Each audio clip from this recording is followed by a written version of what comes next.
Hi, I'm Josh Meeks. I'm a urologist here at Northwestern. I'm here with Gene. Gene had a clinic visit last week and commented that he, has really become proficient with changing his appliance, and he was willing to share with us how he does it as someone that's visually impaired. And I think, I'm extraordinarily grateful that he's willing to share that with us. And so, Gene, really, this is your time to kind of tell us how you do this, because I think a lot of folks have concerns about stoma and changing it, but you've been able to do that well. So maybe you could just kind of walk us through what you do. What I like to do is do this in the shower. Okay. And, so obviously I'm not doing that now. Fair enough. So, there'll be differences. But the thing that I would begin to say is I put a lot of importance on the cleanliness of what I'm doing, like my hands and that kind of thing, because I'm touching the stoma and the area around the stoma. So what I'm going to do now is I'm going to use hand sanitizer, and this may just be really fanatical, but I'm gonna put some on the bag. Okay. So now what I'm going to do is, So that's the outer wafer, right? yeah, this is the wafer. So now I'm going to take off Okay.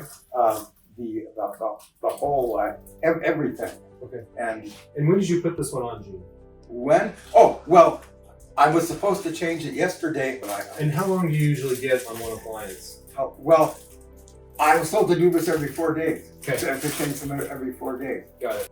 I think one question people would have is, how do we know that fits? Do you order it because When I was here, maybe it was a urology, an ostomy nurse, Yes.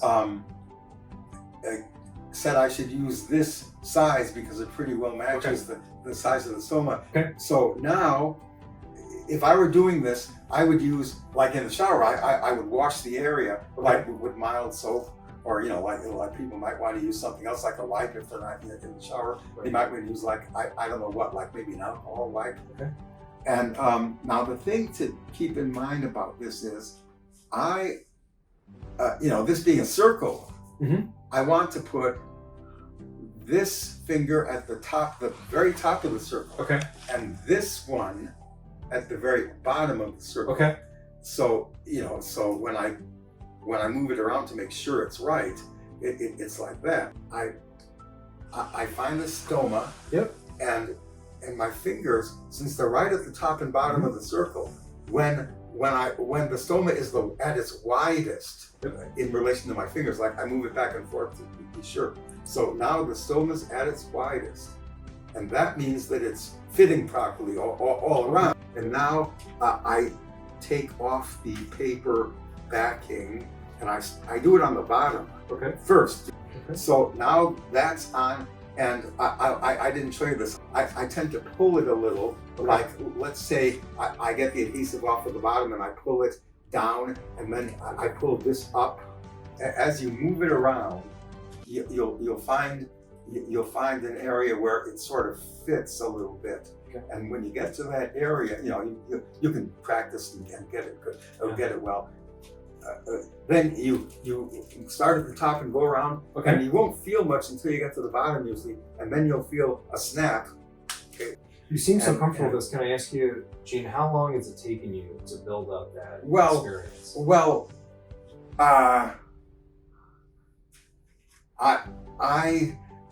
didn't get a lot of practice because people didn't know how to teach me. Then I just started doing it because I didn't have a choice. Like a leak would develop, or I need to replace it after some days. I'd say it might take me like 3 or 5 minutes. It varies. One last question: if there's someone out there that was having a lot of anxiety about the surgery, I know you and I kind of had a lot of discussion about what things would be like afterwards. Is there anything you could tell them to kind of reassure them that it's something that they can do? And make sure the urostomy nurse sees the video and can show you what to do with your fingers. And the things that I've talked about cleanliness, my life is, well, it's the same as it used to be. I feel as well as I did before, and it took maybe 2 or 3 weeks So I'm trying to encourage people not to worry. Awesome.